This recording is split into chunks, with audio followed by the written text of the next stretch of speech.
Bir türкім ешілер нешек һәр вақыт бәхетлі булырға деген сұрауға түгел жауап таба алмай тұрғаннар. Сөз кірештіріп туйғаннан соң, бәхәсіне бір ақыл иесінің хәл етуін сұрағандар. Оқытушы ұзақ ойламаған аппақ қағаз бетіне кішкене генә қара нұқта ясап қойған. Не көрәсіз деп сұраған ол. Барда бір тауыштан қара нұқта деп жауап қайтарғандар.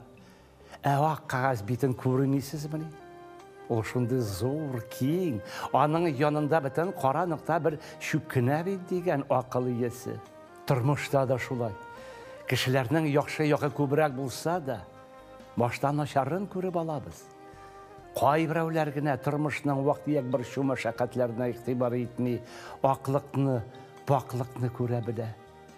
Әйізгілік һәм матурлықны көре білгенне. Әр вақыт бәхетлі ешей. Әдәплі бір мұсылман яңа йорт сатып алған. Сатып алған да шунда ешерге көшінген. Йорт янда шақты зор алма бақшасы була. Бақша киртәсе артында иске генә өйдә бір халықсыз бәндә еши икән. Яңа күршесеннән көнлеше бұл көн сайын аңа ниндей дә булса начарлык эшләргә тырыша имеш. Көннәрдән бір көнне әлеге әдәпле мұсылман иртәнге намазға мәчеткә барам дип өеннән чыкканда, Балдырында пышырақ юнтық су шилеген көріп ала. Бұғаның динсіз көршісінің шираттағы күштәнәші бола. Мәшіттен қайтқаш, мұсылман кіші пышырақ соны төгіп, шилекні яқшалап юға да шоңа ең зор, ең матур, хош ислі алмара тұтырып, көршісіне кете.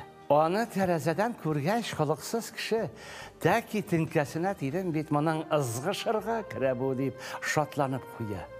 Ишігін ашқаш, ол яңа көршісі қолында алма білән тутырылған шилекні көре һәм аптырап, бұл нәрсе деп сұрай.